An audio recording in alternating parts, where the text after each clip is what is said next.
Hello, everybody. Hello. And how are you, Vivien, my darling? I'm very tired because I've been working. Well, I'm off my tits for a different reason, but I had a bad night last night, so I had to take a lot of medicine, then some more medicine this morning, and I've been all day. So, We've got before we get into it, we got some announcements. Hi, Ned. where's Ned?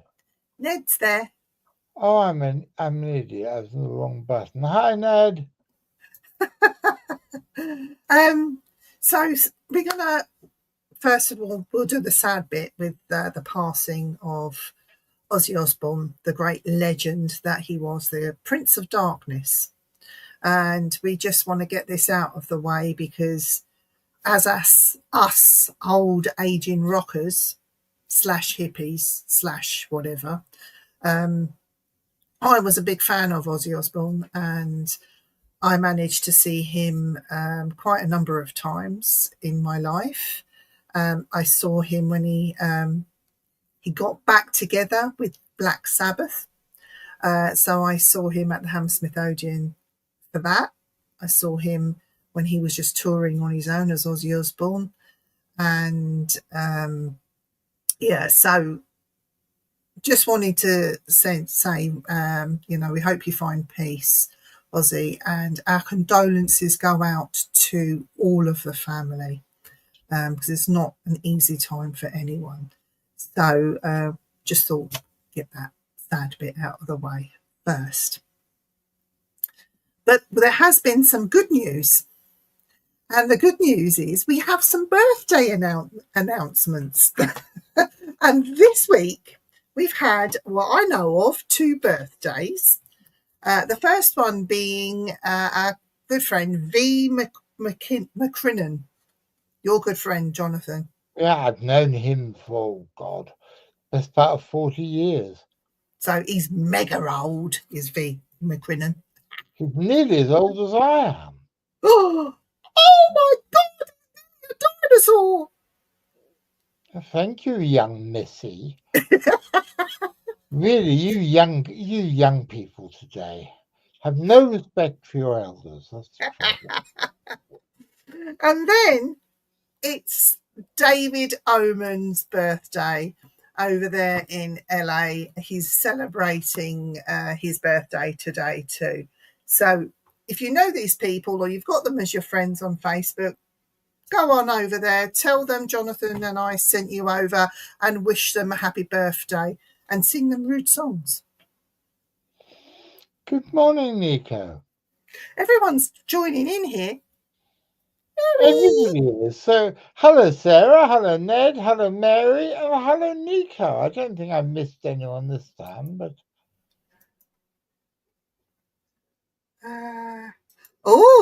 And there's Ned's birthday on Saturday this week as well.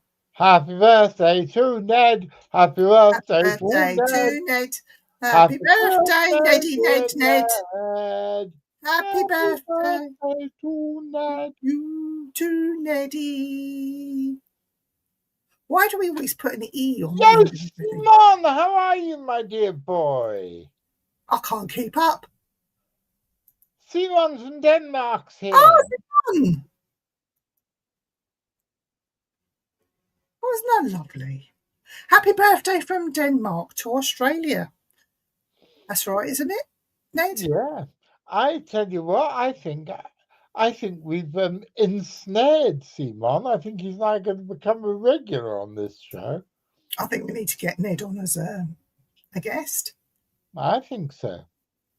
I think. Oh, hi, Robert. I think we need to get Simon on as a guest because him and his mate Thomas run this organization called Hid Denmark, which collects Danish Forteana and ghost stories and freaky occurrences, and they run a website and do tours and things fantastic, really, really good resource. I think we ought to have him on to Go talk to about it. Denmark and get him to take us on a tour.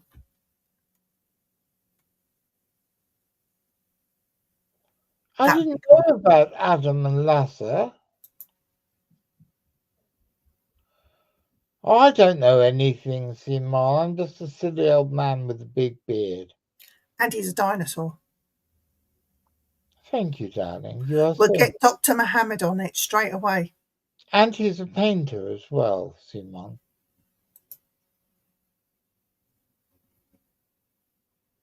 Yeah, I'm always interested in the Western European mystery airships sightings of the late 19th century. They're sort of like UFOs 100 years before UFOs. Shall I tell you a little known fact, which is useless really?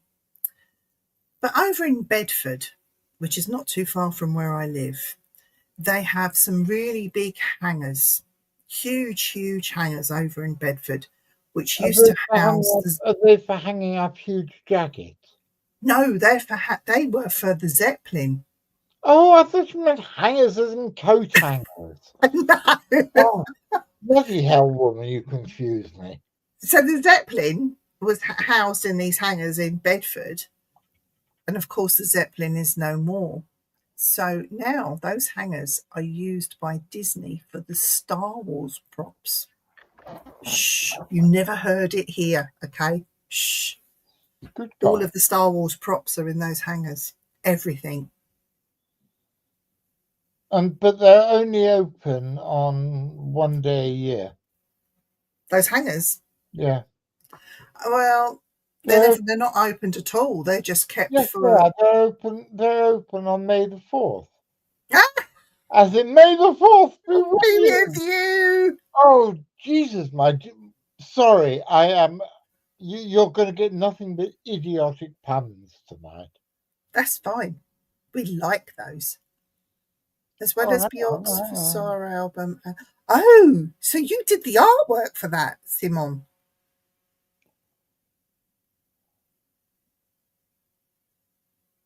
Wow, that's impressive.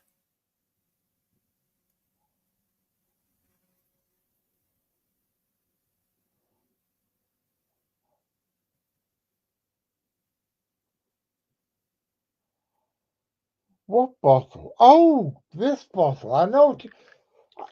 I had no idea what you were talking about, Ned. Sorry, I get it now. I get it.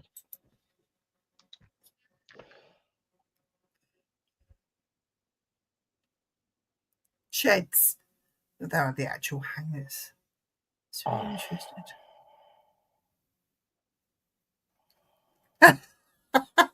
The only reason I know that is because my brother-in-law works for Pinewood. Oh, wow. For some of the films and yeah. So he's had to go over there a couple of times to pick things up. The bottle's bigger than your head.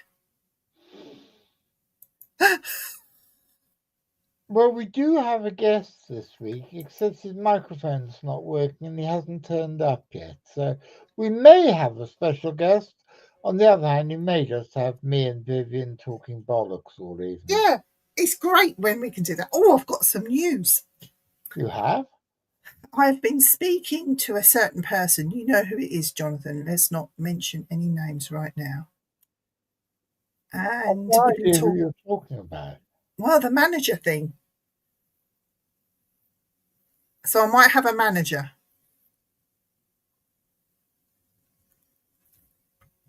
I have no idea. Do I know what you're talking about? Yes. I'll talk to you later about it. I'll give you a nudge.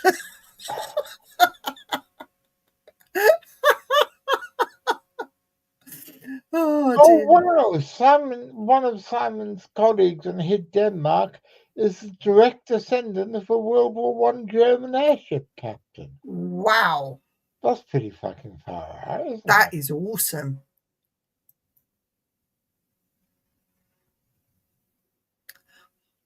Oh, we love you too, Ned. Yeah, we love you, Ned. You are always in our thoughts. And hang on, somebody is. That could be important. That could be our guest.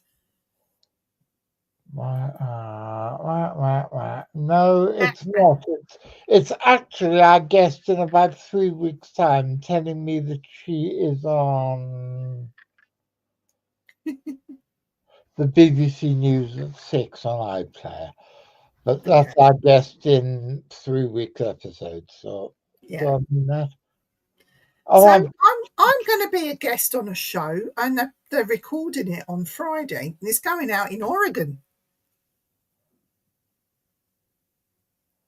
there should be a really good joke about pizzas there. Pizzas. I Yeah, don't know what they're going to talk about. Oregon, oh. Not oregano. Ha ha ha ha. They say I'm really cooking with gas tonight. they say oregano. Well, they would, wouldn't they? They're foreign. They don't talk English, do they? They say No. zucchini. You know, something that really pisses me off is when they refer to what we speak as British English. What we speak is fucking English. English. What you speak is some sort of debased foreign patois. Nico was on the news. What's Nico on the news for? What are you doing? Sorry? Nico was on the news in Florida. Okay, Nico.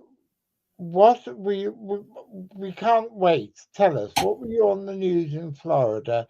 And while he types this, what are you on the news in Oregon now? Now I'm being interviewed on a show with Jeff Davis, and he's going to be one of our guests on here soon. Oh, brilliant! Yeah. So I think he's doing his own podcast or something over there. New Zealand saying 6. 6. New Zealand saying 6. How do they say it? 6? 6? Does it sound like sex? I don't know. Hi, William. Hope you're doing well, my friend. William, how are you, man? I'm getting completely fucking confused with everything. Say hello to the missus for me, won't you? Oh, she's an amazing woman. I really got on well with her. You're under investigation by the sheriff's department because of your cat. Oh, because of your car. I thought you said because of your cat. Because of your car? Yeah, okay. What did you say? What have you done with your car? And yes, Ned, it is sex. Oh, sex is how they say it. Oh.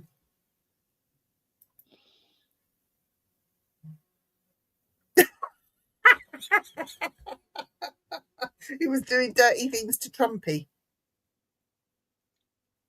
Oh, dear God. Well, it wasn't everybody by the sounds of it.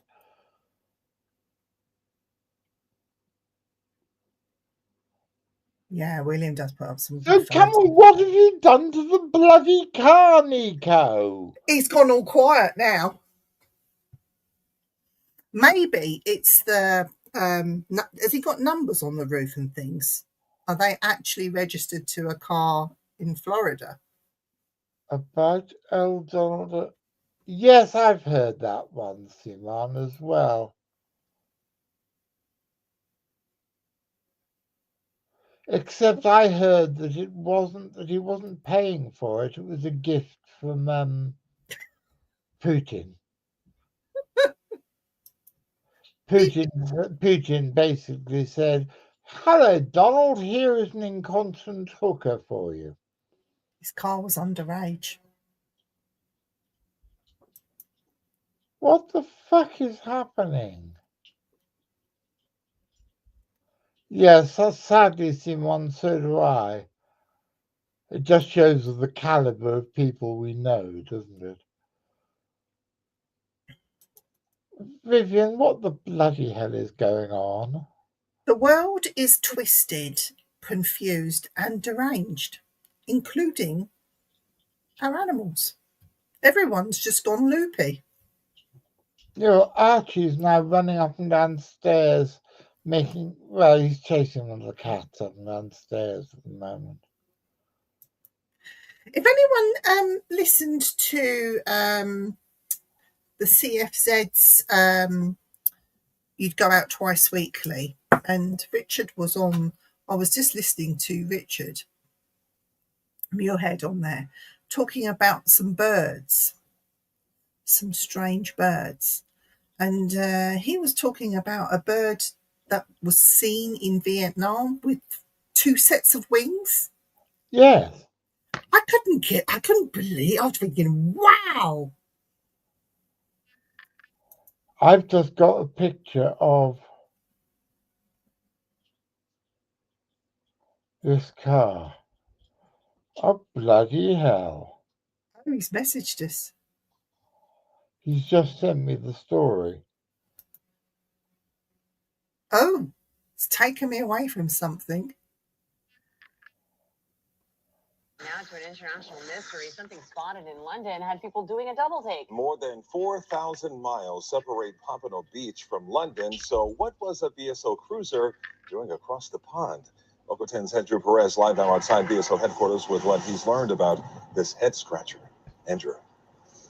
Yeah, of course we had to get to the bottom of this one. We know that BSO is a very big agency. We know crews are fanned out. We did not know that apparently, at least by name, they're worldwide.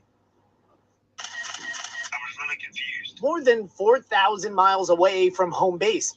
Fully equipped here, fully marked. Even the website is legit. I looked in the car and it has everything, just like you would see in Broward County. Down to the handcuffs, says Rodney Price. He's been traveling to compete in international go-kart racing.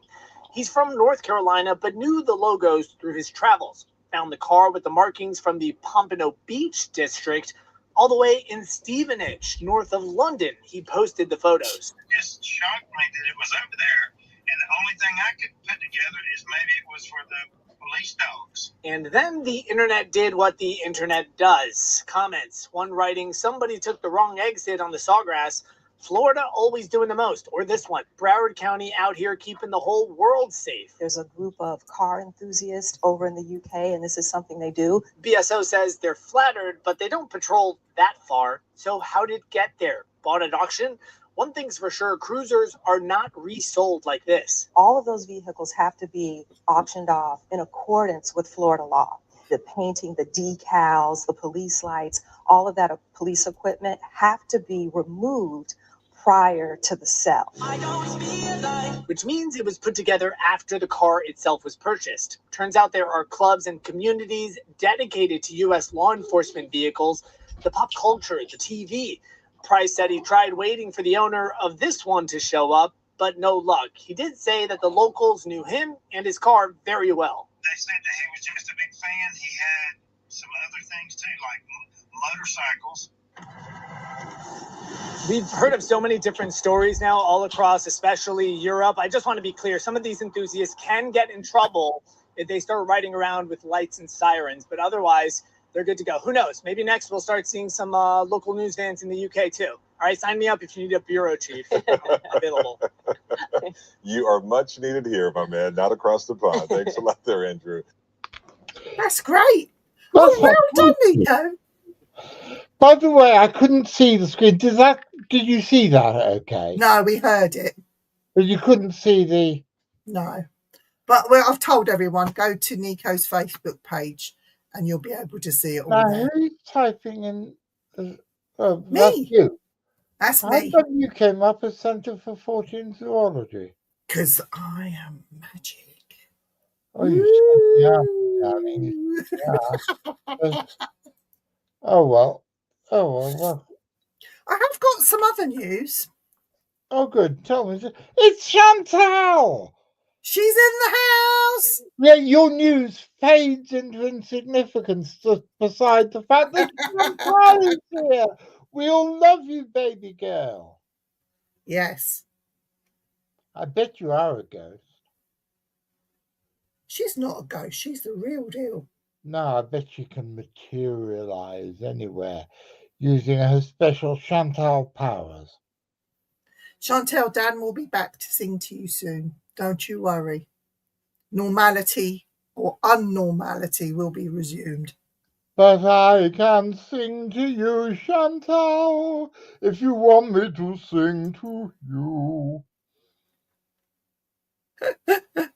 Right, so we had some visitors in Newmarket this week. Let me show you. I got the sides and I got the back of the head. Here's one of them. There she is there. Yes. And I'll show you her old man. Hang on, see if I've got a sideways picture. It was absolutely heaving. There's the old man there. And believe me, he is really old now. So the King and Queen came to Newmarket and Yay! all mayhem let loose. They got out of their vehicles and it was nice because they did the walk around and they were shaking hands and talking to people before they did their la-di-da stuff in the jockey club up there. But yes, but it was interesting because I was sort of in the back of the crowds, if you like, watching with my work colleagues. And we were spotting the Secret Service. I mean, they were in their nice suits, very tight fitting, and they had a badge that said the Jockey Club. Well, clearly they weren't the Jockey Club. We knew exactly who they were. But they were just standing there like this, you know, watching, very quiet, all very, you know. Well, that's the difference between us and America. If it had been America, they'd had a fucking great big motorcade of 50 vehicles, and they'd be going, "Yeah, ladies and gentlemen, POTUS is in the building." Yeah, on there. We had the King and Her Majesty the Queen, about half a dozen Secret Service officers just standing there, and everybody behaves like gentlemen. Yeah. I mean, I must admit, I do feel sorry for him.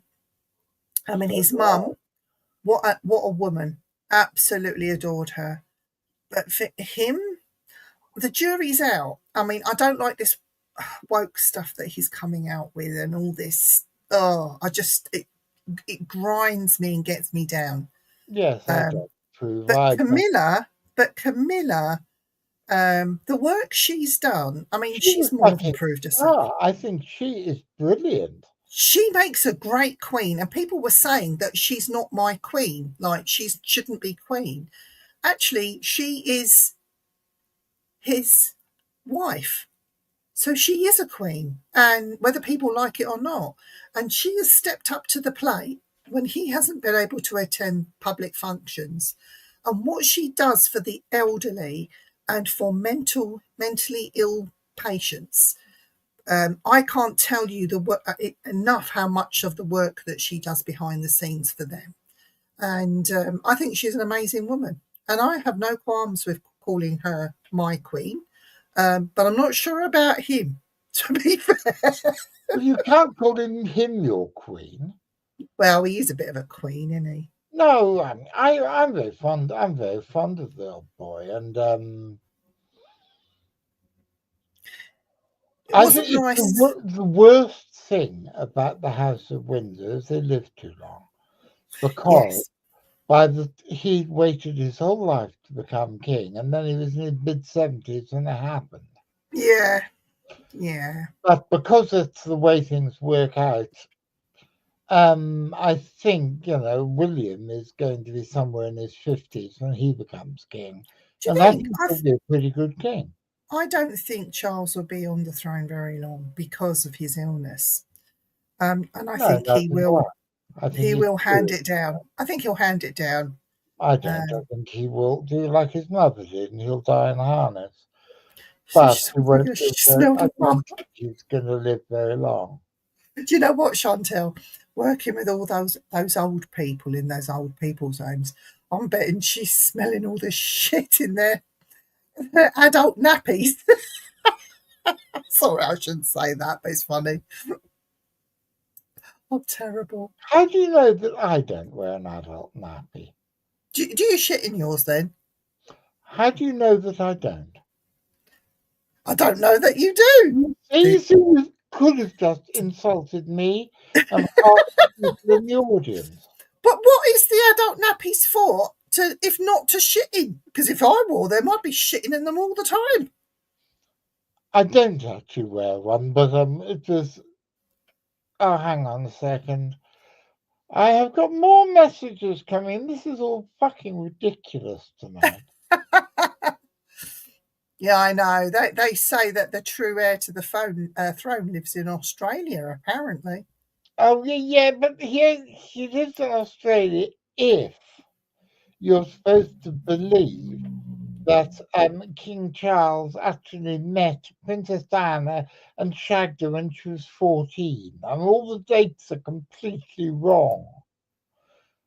I can't wait. Honestly, Ned, I can't wait. The amount of times I've come very close to peeing myself. I'm a lady of a certain age, you know. Now, who the hell is sending me messages? You're a very popular guy, you know.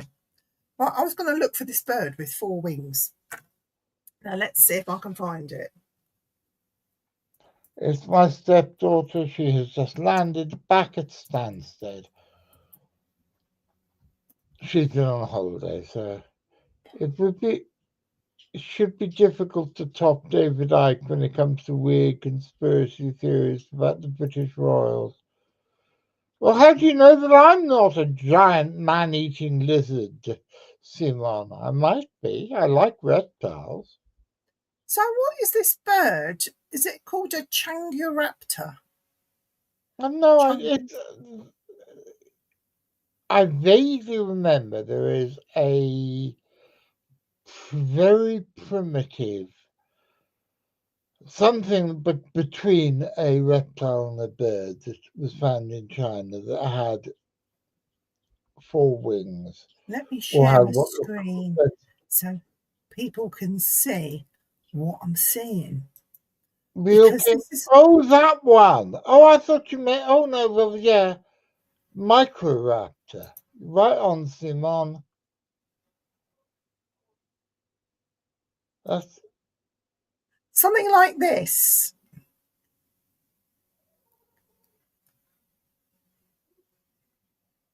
A 4-winged dinosaur. Oops. What is this? Something like that. Yes, probably. But that's a bit lizardy looking. Simon says that is the one. There are theories that they survived to the present day, but I think that's nonsense, to be quite honest. Do you think maybe the feathers were a bit misshapen and that's why people thought that it was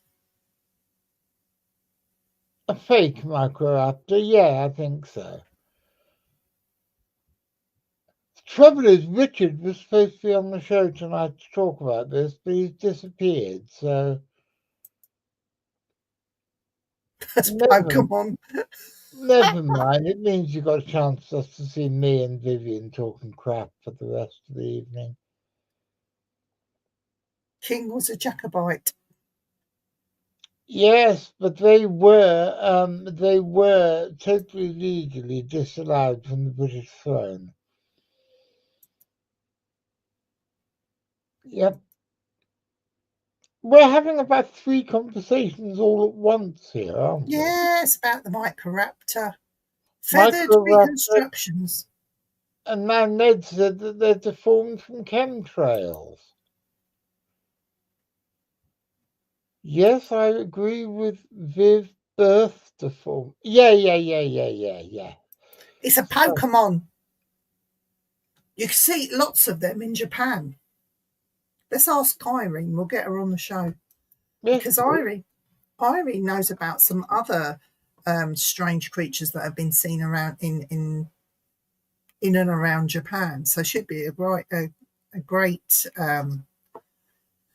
one to talk about what's going down in Japan lately. Right on, Robert. I've known lots of strange birds. There's a strange bird that comes on every now and again. Her name's Nettie. She's a bit of a strange bird. She is, but we do like her. Oh, I think Nettie's lovely. I think Nettie and Chantal are my two favourite audiences. You can't have favourites on here. I can when it's Nettie. She beat you up. I bet she would. I mean, I'm not into that. So. Wouldn't mess with Nettie, you know. Oh, fuck no. Wouldn't mess with Chantal. She'd eviscerate me. She would. She would. She would. So there was these strange these strange birds. I mean, I still need to take that picture and send it to you.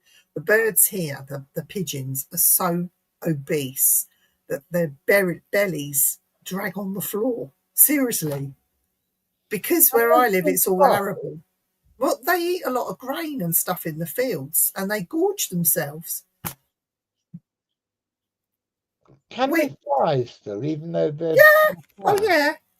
They find it difficult to walk because they carry so much weight. You know, like if you go anywhere else in the cities, they're quite skinny, quite slender, and look like flying rats. These look like, well, I don't know what they look like. They are all obese. We have obese pigeons here. It's crazy. It is crazy. See? Of course you are, Chantal, my darling. I sang to you just now. Oh, no, I'm not. Of course you are a favourite. You're my favourite, Ned.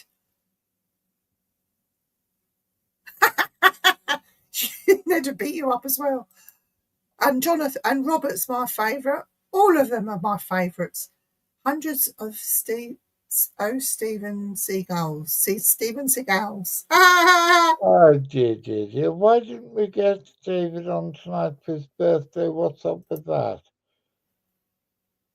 We should have done, shouldn't we? Well, he likes to come on last minute, but because it's his birthday, I should imagine he's going to be busy preparing some festivities or something. But we'll get him on again, don't you worry. We've got lots of catching up to do with David. I don't know David. David Oman. Oh, he's amazing. He's a really good guy. Really good guy. And over the years, we've become friends, you know. So, do you reckon if I send him a link, he'd come on? Well, now. Yeah, try. He might tell me to sod off.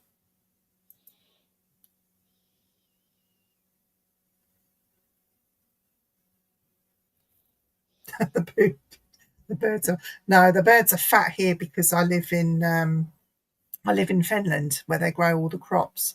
So there's plenty of food in abundance. They don't have to go in the bins. The the pheasants, they're quite fat as well. When I was given a pheasant after a pheasant shoot for my oven, during the process of plucking and gutting, when I opened the pheasant up, it was just full of corn. It was so well fed. It, you know, all the undigested stuff. So yeah, it's amazing how well the birds do up here. Well, I spent ages talking to invisible birds. Your problem being, Mr. Fulton? He wishes he had one. Oh. One thing I did see here, which is very unusual, is an actual pure white stork. And I've seen a few of them now. So they're coming back. Well, a stork. Are you sure it's a stork, not an egret?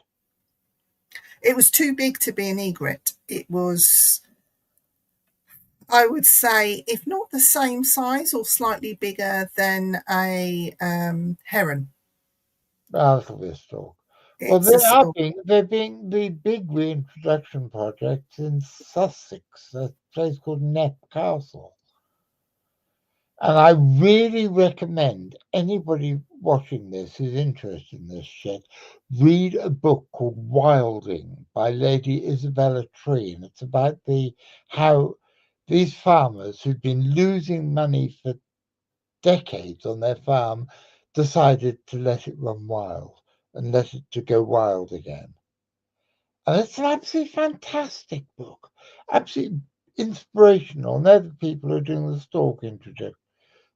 Oh, Sarah, that's awful. Oh, I'll tell you what, it was beautiful to look at. I wouldn't mind that kind of a stalker. All my stalkers are bloody weirdos, honestly, You can tell stalk from butter. because it's So bread's I'm the easier. only person who's old enough to remember that advert. Old pigeons, yeah. Stalk, Yeah, it's like Marge. She yeah, there spreads. used to be an advert for this guy looking smug saying, I can tell stalk from butter. And that was back in, okay, it was the late 60s, so. Doesn't she spread rather easily?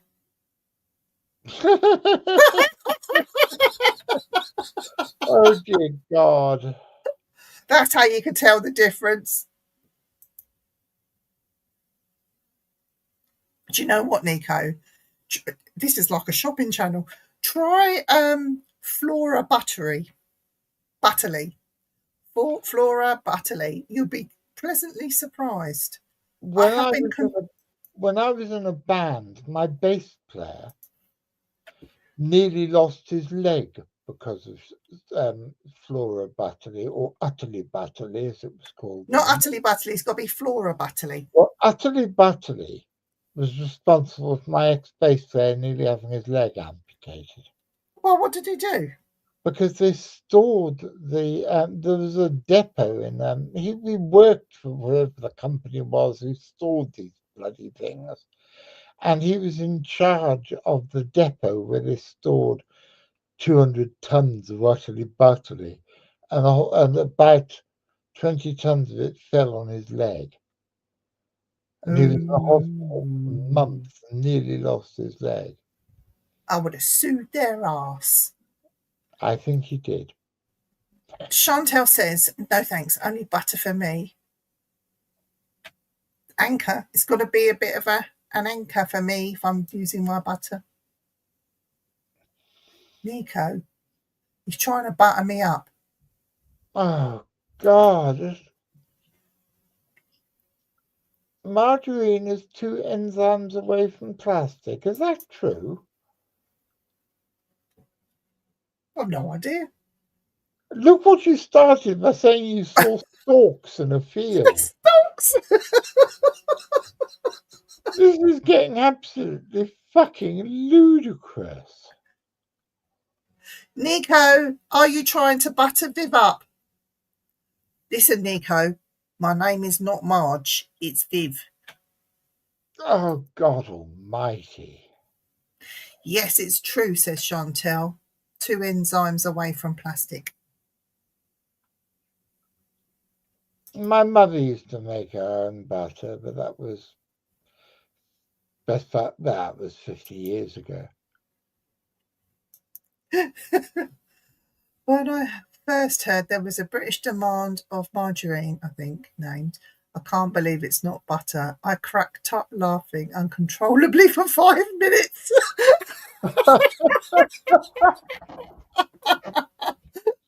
Oh, dear. You realise, Vivien, my love, this week it's our audience who are the guests. I know. They're doing all the entertaining. I think it's brilliant. Oh, We started with 2 fat pigeons. 2 fat pigeons has gone to butter. Yeah, but 2 fat pigeons sounds like something in a Bingo.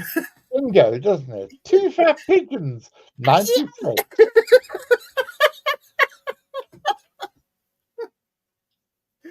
First discovered it through the advertisement on Discovery Channel, which I watched a lot as a kid here in Denmark. that thing will spread. You know what, Vivien, my love? This is probably the most peculiar show episode we've ever done. I love it. I love it, but it is massively ridiculous. Have you seen, right, I need to ask you this, Jonathan, because I know you're not going to bullshit me and you're going to tell me what you think. There are 2 adverts at the minute on TV for a deodorant spray that you can spray downstairs.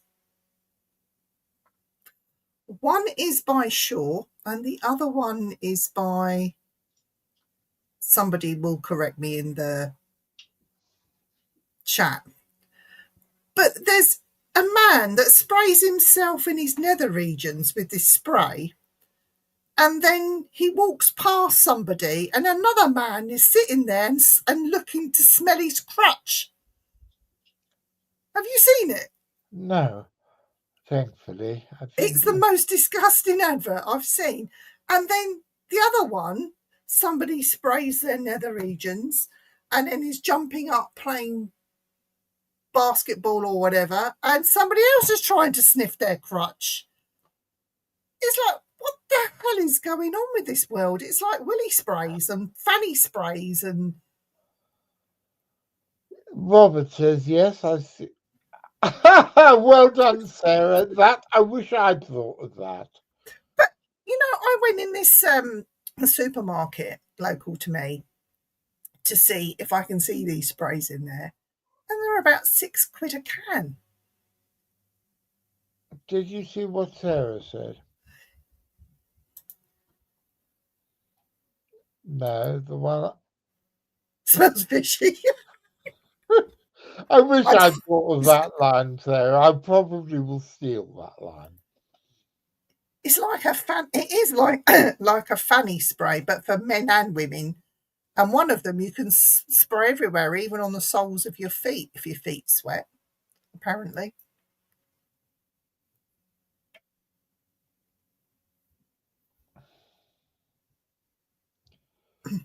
Yes, there's a brand of margarine called Stork. Yes. I think that was why we all started talking about margarine. Oh, what's it? Hang on, I've got another message in. Marge is almost as plastic as a dildo. Maybe that's why it spreads so easily. Oh, that is so funny. You missed that? Yes. Chantal, you are the best of us, my dear. She isn't she? Oh, Chantal's a complete poppet. Nico, is that a euphemism?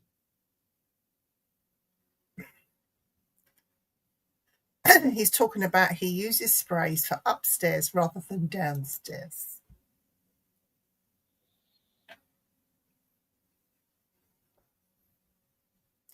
According to Wikipedia, ICBITNB is American.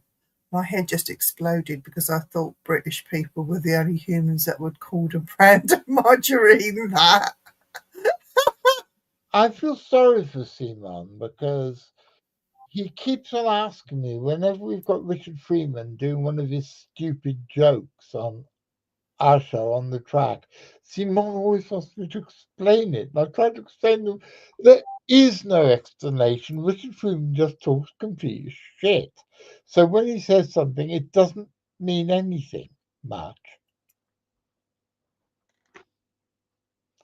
Hang on. No, you go for it. You go for it. We don't care on here. In fact, we encourage it. Hello, Lee. I've just been told my friend Lee Fallows is now watching the show, and you can tell it by he's there. He's just taken a screen grab. Hi, Lee. How are you? Hello, Lee. Everyone in the chat, say hello to Lee Fallows. Come on and join in the chat, Lee. Nico says, use an eco-friendly dildo then. What, on the stalk? What are you talking about here? What the hell is going on? I have no idea what's happening here. It's all turned to dildos. Don't use baby powder. Lots of stuff has crap in it, and it uses poisons and gets. You know who? Yay, Lee's joined in the chat. What we need to do is to have Sarah on the show, because I think we need Sarah to come in on the show one day and just join in. She's much funnier than either you or me.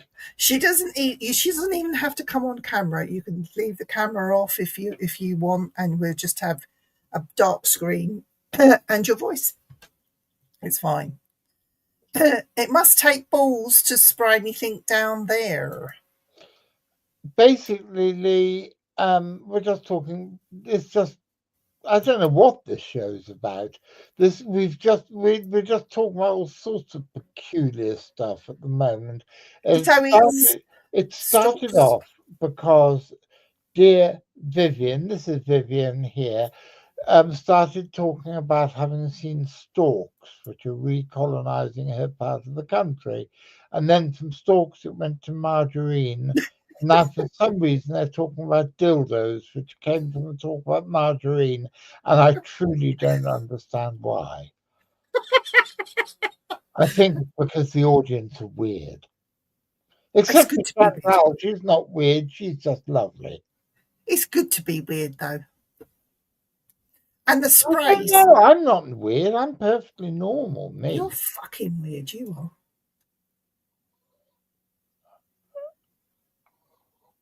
I'm shocked to hear you use such language. Vivien, Can I share your Ozzy Osbourne poem? Yes. Yes. I forgot to. Do you want to come on and read it? Lee's a poet. Send him the link. Poet. Why are Spooky Viv? Hang on. Spooky Viv is me. She is Spooky Viv because she does things with ghosts and stuff. And I'm spooky. She is. She's scary as fuck. That's right, Ned.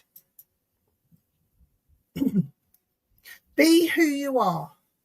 Whoever you choose to be, it doesn't matter. So long as you're happy and you don't hurt anyone, rock on, that's what I say.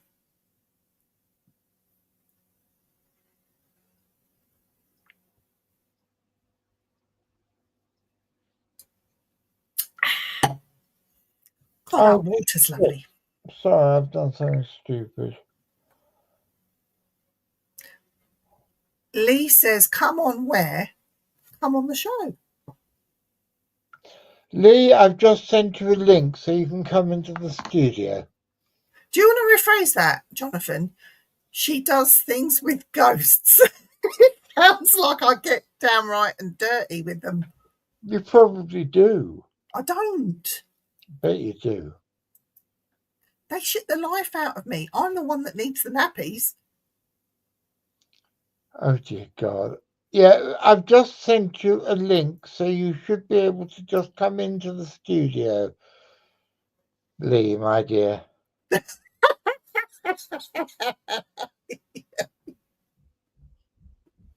Or you need to tuck in all those extra hairs down the leg area.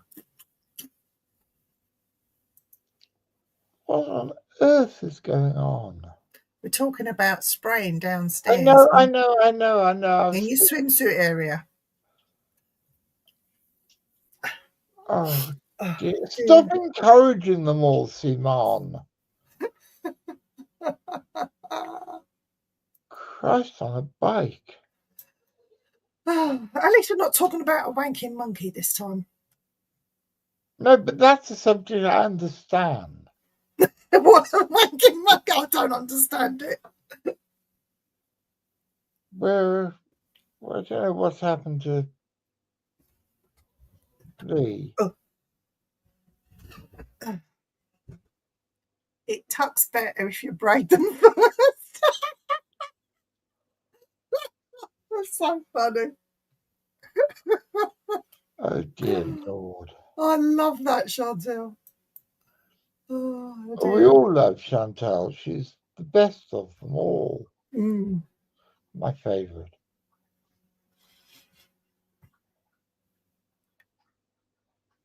We're waiting for him to come on. Need to come on and talk about Ozzy. And read his poems. I don't know what's happened. I do. Nobody's talking about how bad he was. They're all saying how great he was and he was the front man and all the rest of it. But nobody talks about how he was so doped up to the eyeballs on drugs and drunk and... Yes, he was. Yay, Lee's arrived. Hi, Lee. Hello. Nobody talks about how he was basically a drunken, druggy, animal abusing twat. It's all right. The TV's slightly behind, so I've come on to the thing. How is everyone? Hello. Hello, Lee. How are you, Lord Lee? I'm very well. I always wear the hat if I'm going online. I like that. That's my thing. Hang on, it needs a braid. It needs a braid of some sort. Yeah, I've got some goggles, like some steampunk goggle things. Yeah. Oh, I like your hat too. That's very good. So, hello. Oh, hang on a minute. I'm going to go and get a hat now because I feel left out. Hang on. Okay, you get a hat. That sounds cool. By the way, if you asked what is this conversation about, I don't know. It's just freewheeling and talking complete bollocks, most of it. Oh, it's lovely to be in the studio with you both. And she's got a hat. Oh, very good. What does your hat say? What does your hat say, darling? What does your hat say?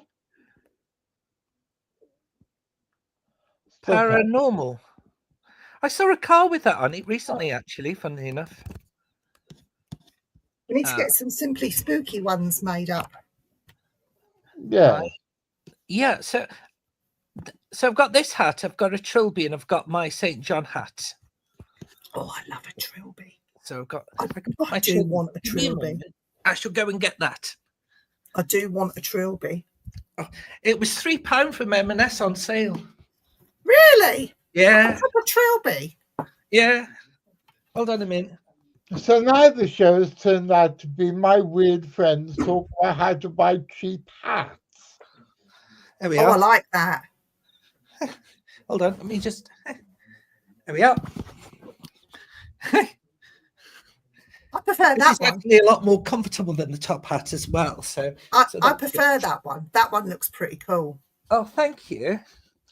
I've also got a cowboy hat that I wear in my character as one of my alter egos, who's a country and western singer called Wayne Lovejuice. Ooh. So, do you do paranormal investigations then, Spooky With? Do you know that? I do. I'm from Stoke-on-Trent, so we have two different things. We had a chained oak tree, which is cursed, and all the branches are chained up. And there's a ride at Alton Towers based on this tree called Hex. And all the limbs of the tree, it's been like that for 100 years. It's chained up because there's a curse on the tree that whenever a branch falls, a member of the Earl's family would die. So it's all chained up. Oh. And yeah, look it up. It's called the chained oak. And then the other one. I'll write it down. Hang on. Oh, yeah, I'll let you look it up. Sorry.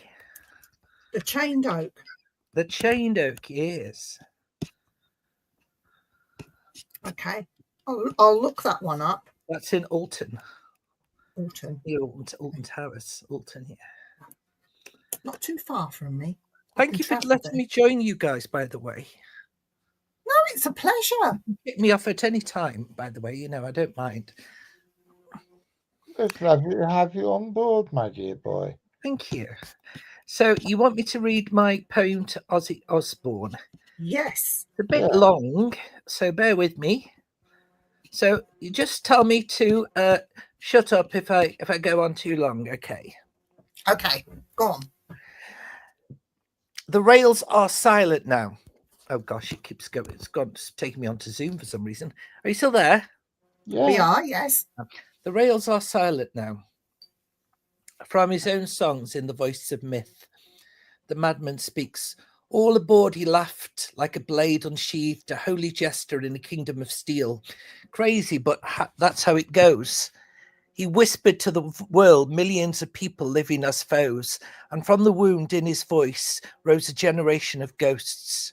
He saw the world a tower of fools, where generals gathered in their masses, where evil minds that plot destruction wore silk and grinned on screens. He named them.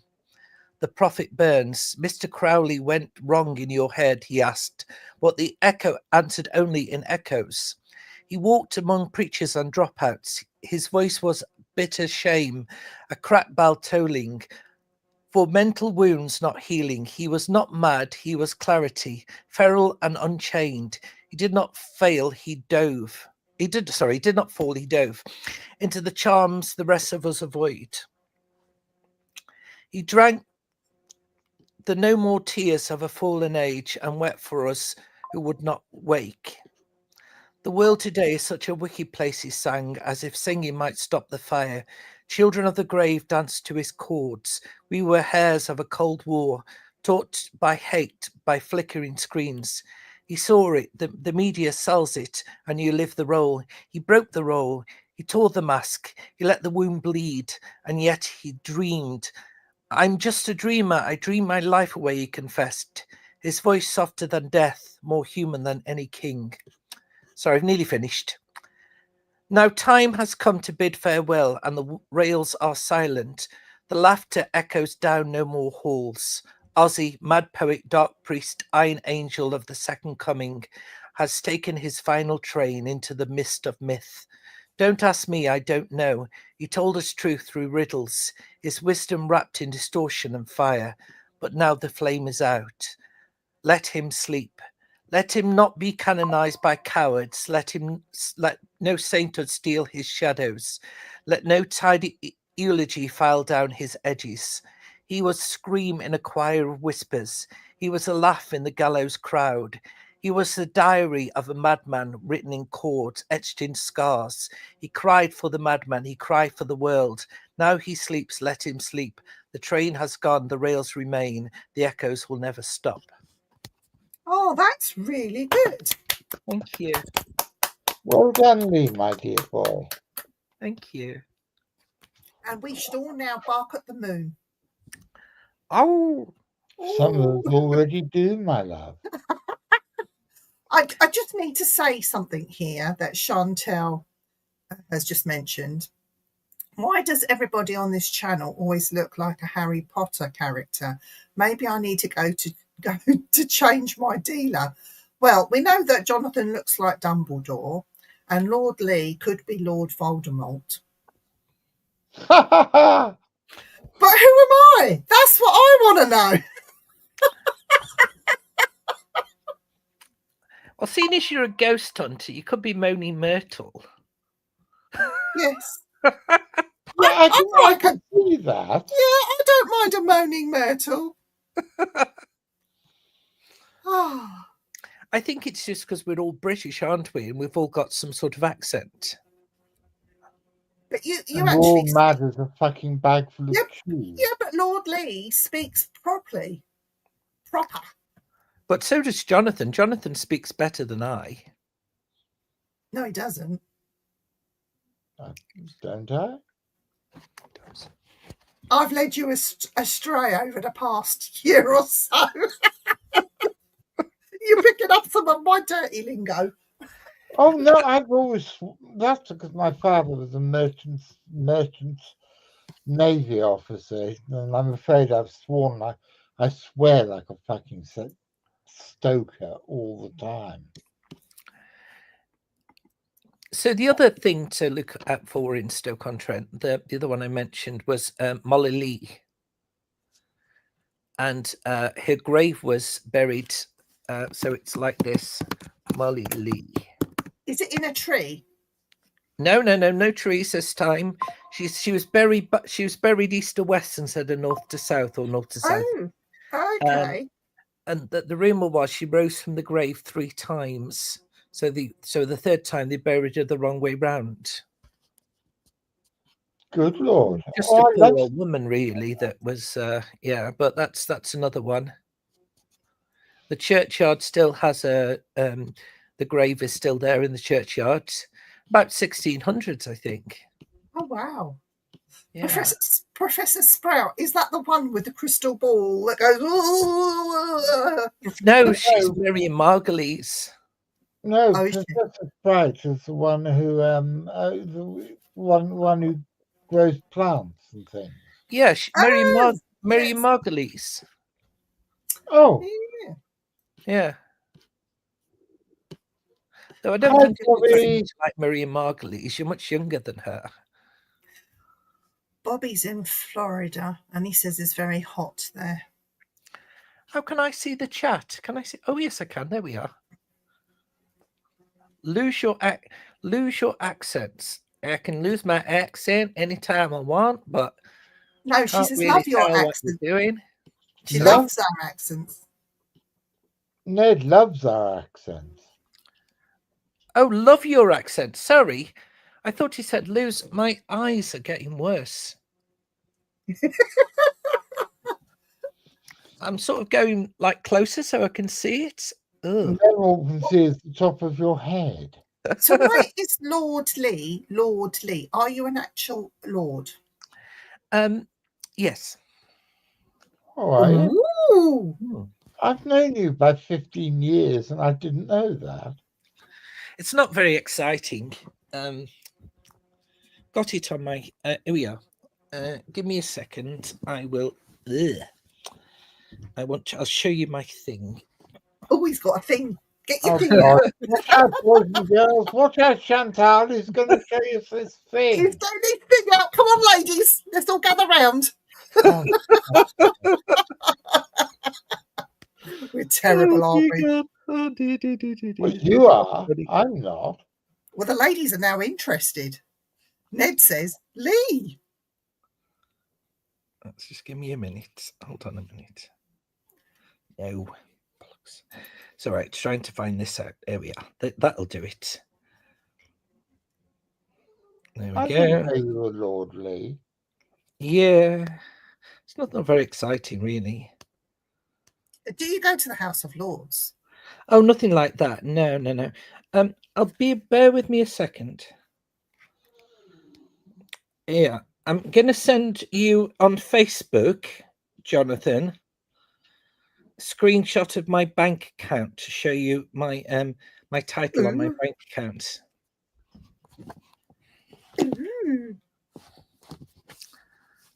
Good God, how does that happen? Did it work? Yes. Ned says Lord anyone Ellis can Fellow. become not a proper lord, not a lord. Yes. Maybe that's why he's going blind. But they say that's what happens when you show your thing too much. Oh, God's sake. That's terrible. Chantal, you are being a bad girl. You know what I do with bad girls, don't you? Oh, I'm glad you're back. I hope she settles down okay. Hello, though, Bobby. Chantal. Welcome to chat. And Ned, and who else have we got? Chantal and Ned. Hello, people. I can see you now. Well, just about. I might need my glasses. So hang on, your Lord. You still haven't told us the story of why you're Lord. Oh, yes, I know. I'll tell you in private another time. Fuck me ragged.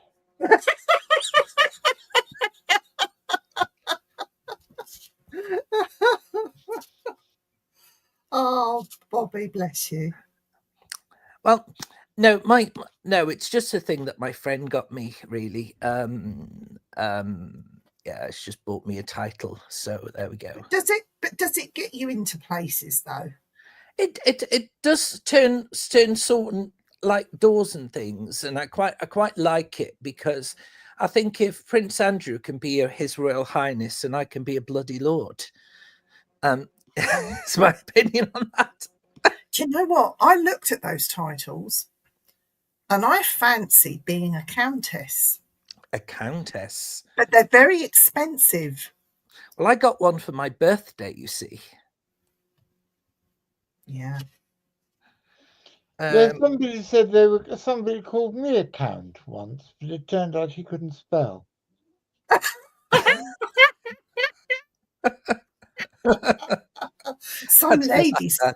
Some ladies don't like that word, but I think it's a bloody great word, personally. Which word don't we like? Not count. The other one. Oh, cunt. Yes. Oh. Do you know what it actually means? I love it when a posh person swears. It sounds brilliant, doesn't it? It is actually pronounced coint, C-O-Y-N-T-E, and it means the head of a carp. Oh, and okay. if you've ever looked at a carp with the two barbels that go down the side and the mouth like that, you'll see why. That's where the Anglo-Saxon term cunt, which I'm quite happy using, it doesn't worry me. Lord Lee, can you say, just for me, can you say, oh fucking hell? Oh fucking hell. Oh, it's brilliant when he says it, isn't it? Why isn't it brilliant when I say oh fucking hell? You don't say it the same as Lord Lee. He's no. Jonathan is much better spoken than myself. Much better. I mean, I bow at the ground that Jonathan walks on, really, because he just marvelous. I know a lot of people, like Dan, for example. He says to me, "You know Jonathan Downes, don't you?" I said, "Yeah. Why?" "Oh, can you get me his autograph?" I went, "Why?" He went, "You do know he's very famous." I went, "Is he?" I'm not as famous as I used to. I was quite famous about 25 years ago. Alexa, all lights white. Alexa, all lights 100%. Fucking hell, look at that. You clever bastard. Is Alexa one of your old family retainers? A third delivery and they do the lights for me. Ask Alexa to say coffee bean 100, 100, 100 in Welsh. Alexa, say coffee bean 100, 100, 100 in Welsh.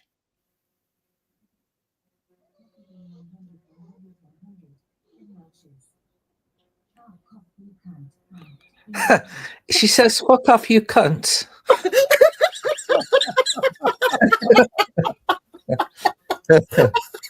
What she said. I've actually got a portrait of me as a lord as well. Would you like to see that? Yes, good. A portrait of you as a lord. It's on my book collection, you see. Oh, wow. Good God. That is a nice picture. Actually, it's a nice picture. My friend did it for me. My friend did it for me from memory. That's really good. That's clever. Clever artistry, that is. Got clever friends. Jonathan's clever. I'm the thick one, so I'm like... No, Jonathan's very clever. I learn a lot from Jonathan, but I never tell him, though. No, I don't want to give him a big head. I thought I'm just a silly old hippie who's going rapidly into his dotage. No. You're not done yet, Jonathan? I keep on trying. Oh my God, get rid of that thing for God's sake. Alexa, I'm talking about. Robert wants to know, what kind of parties do you have? Parties? Me? Or... I don't. No, he's talking to Alexa. Oh.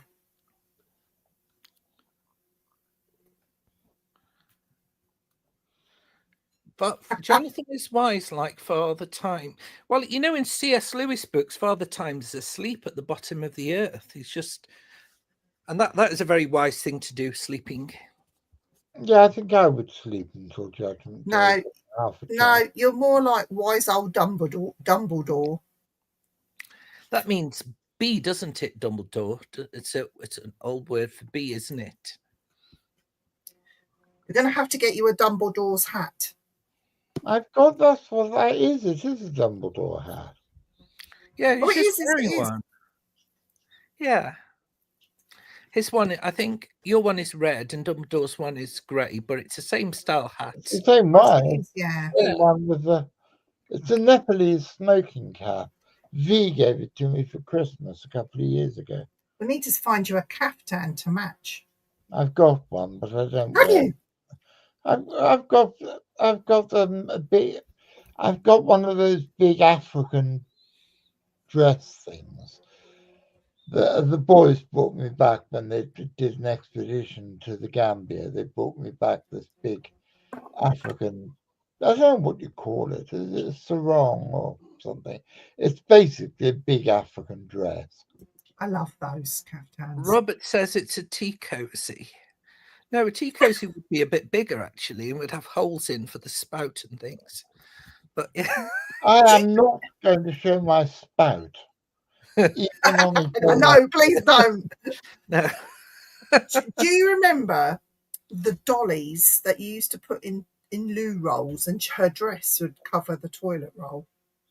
Oh yes. My nan used to have one of those.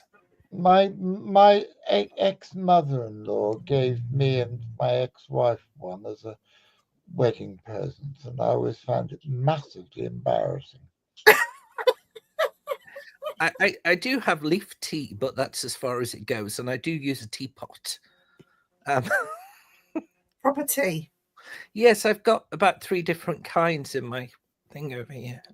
But I'm an anarchist, so I only drink Lady Grey. Lady Grey. Do you know why? With lemon? No, because proper tea is theft. Oh God, I'm on fire today. I just drink PG. It's all about the tips. It is all about the tips, that's right. So have we got any questions from the audience while we're here? No, they've gone very quiet. We've gone from pigeons to storks to margarine, utterly butterly dildos. Dildos. I don't. Do you know when I was in Shameless, I had this dildo to hold as part of my role. It's about this big. It's a massive dildo thing, and I had to hold it for my scene, you know, and the show. And I had no idea what it was, though. Which is embarrassing because I'm a gay man and I don't know what a dildo is. I should know what a dildo is, shouldn't I? But I didn't. So, but it broke in half, so it had to be taped together with like electrical tape, you know. That's terrible. I like the way that Alexa changed colour as soon as you start talking about dildos. It's gone all very seedy in your room now. Alexa, what colour do we want the light? What would be a good colour? You tell me, you know.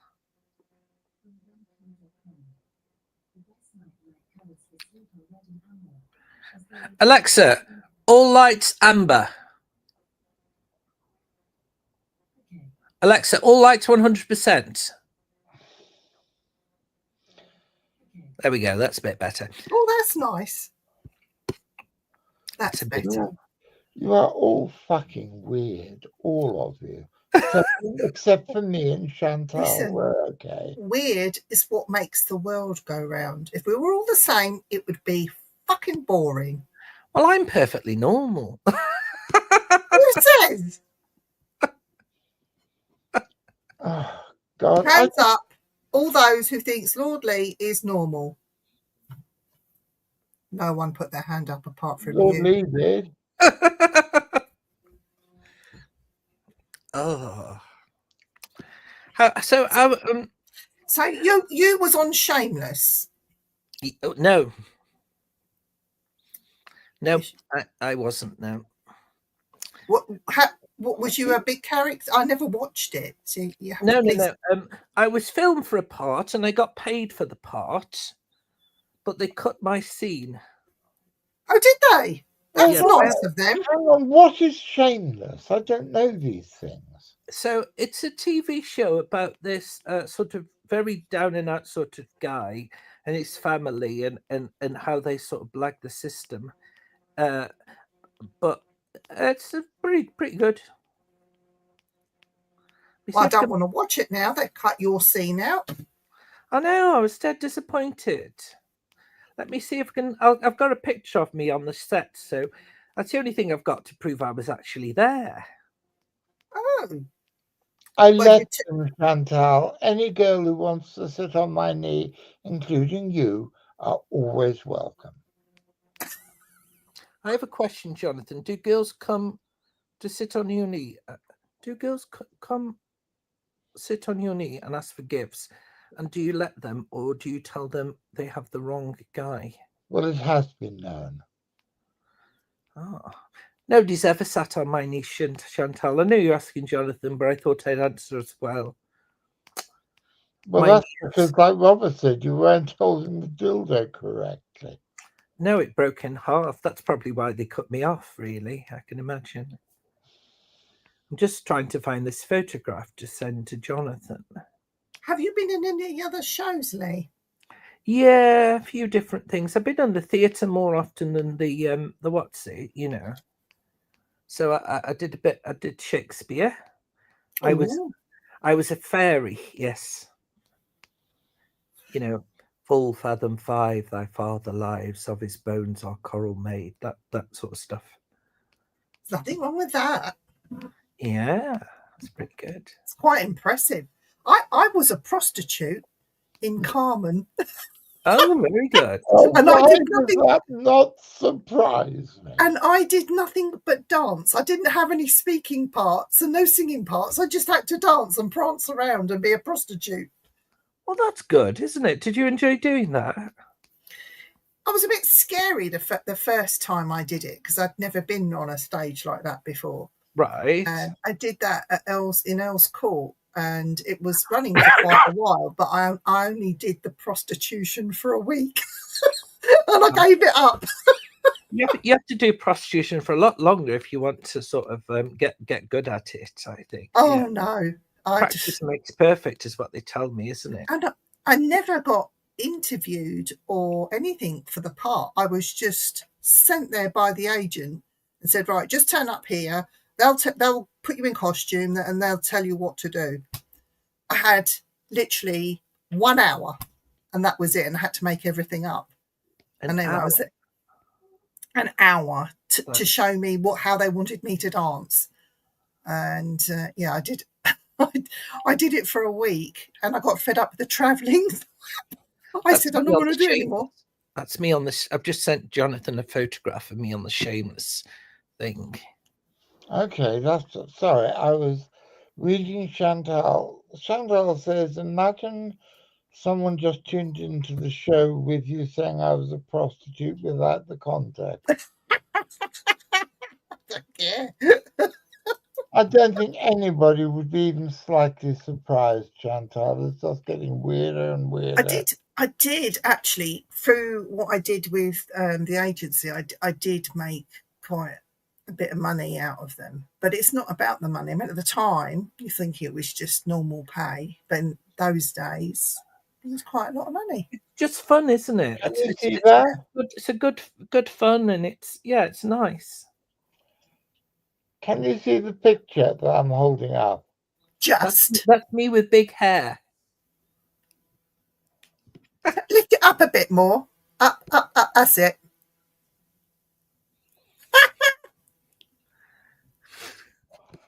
That's Lee with some bloke in Shameless. Yeah, he's in Emmerdale as well, apparently. He's very nice in real life, very geeky. We got on very well. So Chantal says, good on you, Bonnie Blue. Who's Bonnie Blue? Oh, God, you really don't want to know, Lee. Where's Bonnie Blue? Good on you, Bonnie She's Blue. the woman who had sex with 1,000 people as an art project or something. Oh, right, okay. Oh, I see. 1,000 people. That's very risky, isn't it? I mean, she might have STDs after all of that. And if she has an STD on the 5th one, 995 other people will also be carrying the STD. I'm sorry, but I have to say it. After that amount of people, she'd have a very saggy fanny, wouldn't she? Well, I don't really do fannies because I'm gay. I know, but you can imagine it though. Somebody having that. Oh God, it'd be like a bucket, wouldn't it? It would. It would be awful. It would be awful. If she ever had a baby, it could just walk out. You wouldn't need to touch, would she? Just go. It'd be able to get a taxi. Exactly. My God. This fucking show just gets worse and worse. Why? We're just talking about saggy fannies. We were talking about margarine just now. Sorry, it's my bad. Yeah, it's all your fault, Lord Lee. No, don't ask Alexa. Do not ask Alexa. Where spray it all. Shadow with the letters. Spray it all be good, eh? Oh, spray. That spray that we were talking about where you can spray downstairs, that new deodorant. Oh, I see. Have you seen the adverts? No, tell me about it. Where people are sniffing each other's crotches as they walk past. It's disgusting. Why would you do that? So, men sniffing men's crutches, women sniffing men's crutches. It's just a crutch sniffing advert on television. Everyone's sniffing each other's crutches for some reason. I missed that, thankfully. ITV. After the watershed, I should imagine they'd put it on. I don't tend to watch like terrestrial TV very much. I read. Yeah, I don't watch television at all. I'm an EastEnders fan. Maybe you should be... Lord Lee, you should go on EastEnders as an extra in the market. Oh, the thing is about EastEnders is, my mother used to watch it and nothing ever happy happens in it. I mean, they could win the lottery and they'd still be depressed. The whole show, they're always miserable. A mate of mine was a scriptwriter on EastEnders for a very short period of time. I love it. Was he a good writer? He was the only person. He was the person who got Dirty Den to say cunt on camera. Because he was the one who had, when Leslie Grantham answered the door and there were two policemen, and he said, "Look, two big constables." When he got that, and then my mate Paul got sacked after that. Oh dear. Let me send my. I'm going to send. He also was the scriptwriter on the Sooty show. Oh, Sooty! I like Sooty. I didn't like Sooty. I was more of a Basil Brush fan. Basil, what was his catchphrase? Basil Brush. Boom, boom, boom, boom, boom, boom. I used to laugh like this, like that. If you want, I'll see if I can get Biff. He's also known as Mr. Biffo, and he is a well-known, peculiar person. I'll see if I can get him on the show sometime, if you like. He's quite good. As you've noticed, I have strange friends. Nothing wrong with being a bit strange. We don't call it strange here. Okay, I have interest. Eccentric. Yes. I have interesting friends. Well, it's we don't want boring people, do we? We want nice people who are interested and have got things to say. Yes. And I think, I work medically with people, and I always find that there's always some story that somebody has. If you dig deep enough, there's always a little bit of interest in anyone you talk to, really. Yeah. Well, sometimes. Do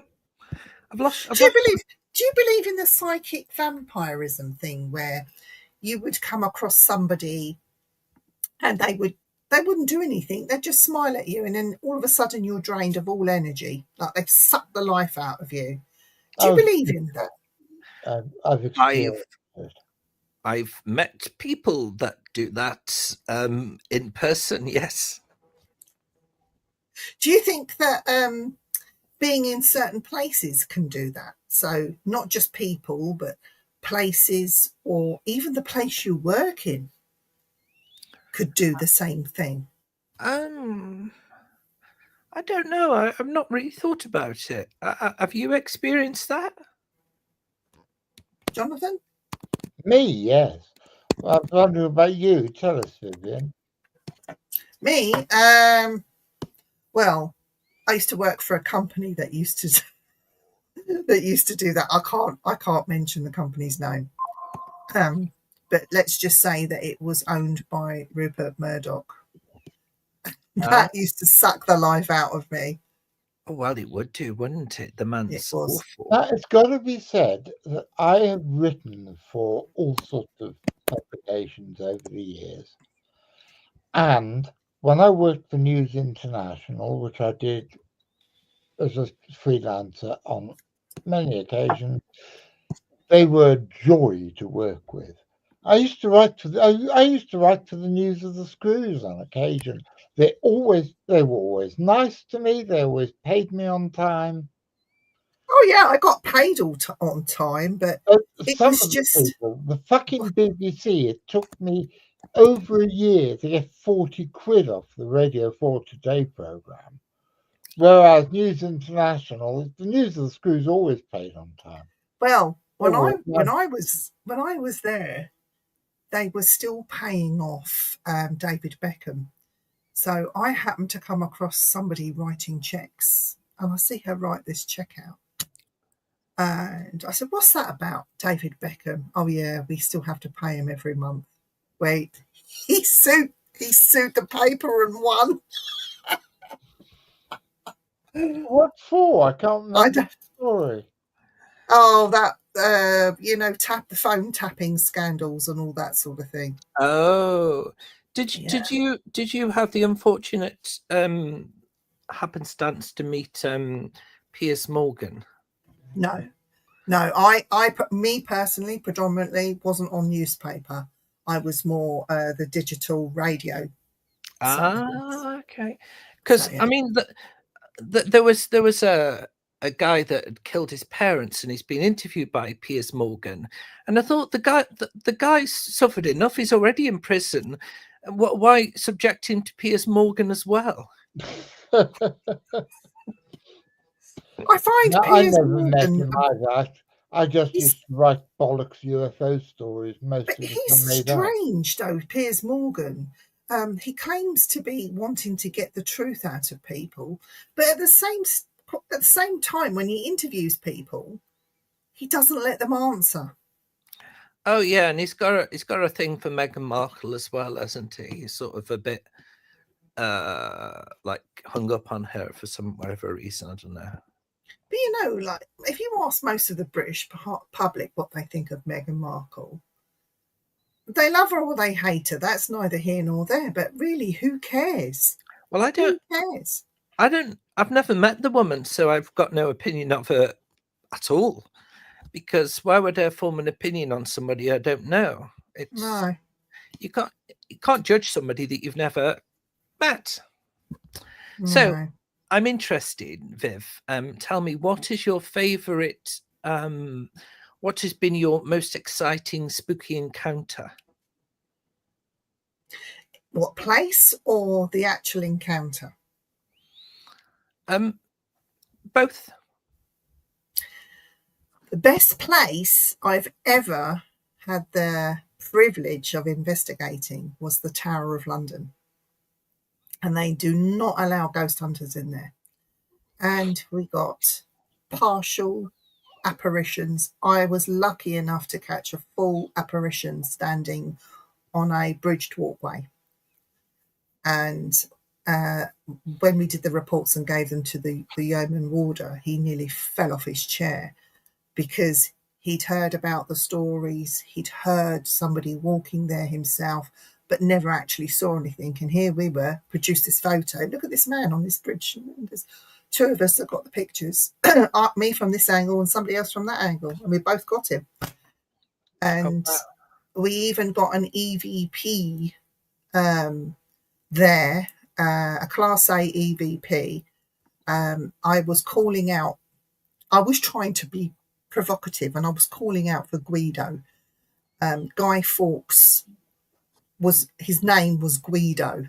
Yeah, I know, yes. And we were coming up to that time. Well, I was quite interested in the torture of Guy Fawkes because it was quite horrific. Anyway, long story short, I'm calling out for Guido. Are you there? Can you respond to me? Can you tell me what they did to you? And the response I got quite clearly was, they're hurting my hands.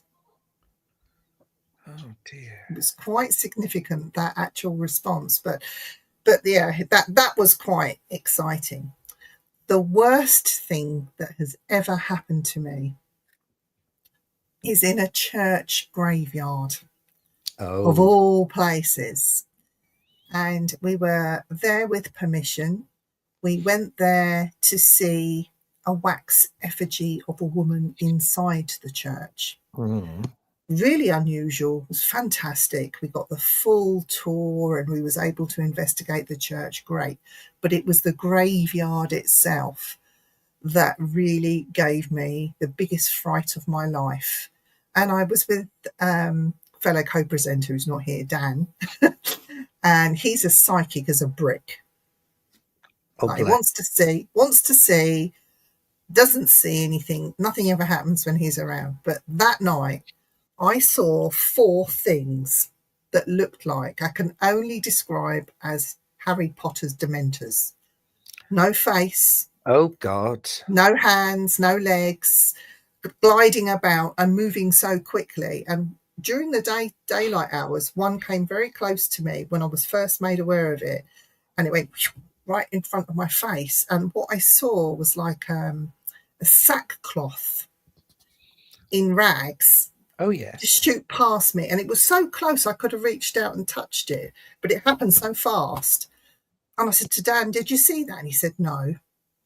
When it got dark, he kept saying, oh, the light's changing. It's your eyes playing tricks. And then I saw 4 of these things, 4 of them in the graveyard, floating but moving so fast. It scared me because 1, I don't know what it is. 2, it's going to hurt us. That's all that kept going through my head. Dan saw 1 of them. In fact, no, he saw 2. And he got very excited and was calling them to come closer to us. And I'm saying, no, don't you dare, stay where you are, and we're leaving. And but it was the most scariest thing I have ever seen. When you were in the tower, I know the princes in the tower. Yes. Any encounters? They were caught. Yes.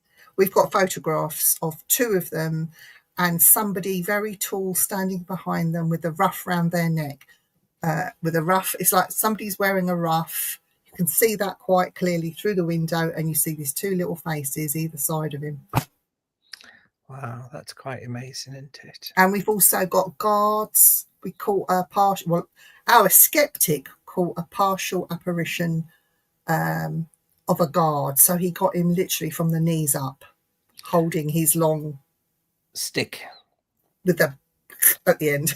I don't know what they're called. Jonathan will know. Pike. There we go. Yeah, but it's a fascinating place to investigate. To even go there as a visitor, in the chapel at the Tower of London, we caught a very strange EVP of somebody crying out. It sounded like a male voice shouting. Ah! When I was a lot younger, I'm going to give away my age, but I was a child when the Ghostbusters film came out, Yes. the original in 1984, and so my we did a practical joke. My friend hid himself in a graveyard, covered himself with things, and we arranged to walk past this grave, and he just reached out and grabbed my friend's leg. It's like a jump scare, and he nearly got run over by an ambulance. He did, bless him. Oh no! Nothing good ever happens in a church. Church is full of pedophiles and murderers, seeking redemption and pardon. Well, yes. I've just looked up. Would you like to guess who the last prisoners to be kept in the Tower of London were? Wasn't it Yakko? Oh, I can't pronounce his name. Yakko Yurts. No, he was the last person to be executed. Executed, yeah. The last prisoners were the Cray twins for a few days in 1952. I know the Crays were in there, yeah. I remember the Crays. I didn't until it's just you talking about it. I decided to look it up while I was there. I just had a quick look and look it up. I had no idea. I'm rather impressed that it's still Britain's most senior prison. It's actually, I mean, people think the Tower of London is some kind of palace, and it's not. It's just it's a fortress. It was built as a fortress, basically, and it was even used in the Second World War with the soldiers. They were all there. Our British soldiers were stationed there for a while, and they all camped out in the moat. It was used as a zoo. It was used as a zoo. And there's this story where they say if the ravens ever leave the tower, then the walls will fall. You know what that's about? They ground up the bones of some of the ravens, and it was used in the mortar of the main centre part of the Tower of London. Really? And that's what that story, where that comes from. It's got nothing to do with the ravens that are kept there by the Raven Master. Yeah, but also it's the ravens were the totem animal of Bran the Blessed. Yeah. So I would love that job as Raven Master, honestly. It's my most favourite bird is the crow, the raven. I love them. I even had a pet crow once, but that's another story. So we had a crow that lived in the kitchen for years. Vicious. Love crows. When I was a little, again when I was about 10, I saw this. It was a jackdaw, and it wasn't a Watsick jackdaw. It was it's quite tame, I think, because the boy it belonged to got very cross with me because it went something like that anyway, and I was able to mimic its sound. I can't now because it's not here. And it flew to me, so it flew all the way across the yard to me. I've always been very good with animals. Animals like me for some reason. It came to me, and the boy said he wanted to twat me in the face. But he didn't, so that was good. He was a lot older than me. He was 16, and I was about 9. Oh. No, I've always liked the ravens in the Tower of London, and where they've got a lot of the public interaction with the public as well. I mean, you have to be careful because when they peck, they tend to pinch the skin and lift it like that. Oh, okay. And it can hurt. I mean, I'm used to it because I had my own crow that used to do exactly the same, and you've got to be careful that they don't peck you in the face because their beaks are quite sharp. You know, they do sharpen them, believe it or not. people don't realise that either. And they can remember faces, can't they? Yeah, straight in there, don't you? Cut. And but yeah, I like the Tower of London. It's a cool place to go and visit. A cool place to go and investigate. My favourite place in I don't know if it's in London, not just outside of London, I think, but it's my favourite place to visit, which I found. I've been to the Tower of London, but the place that I found the most supernatural things for me was Hampton Court Palace. Oh, you see, when I went there, I used to live not too far from there. It was a short bus journey to Hampton Court. Oh, yes.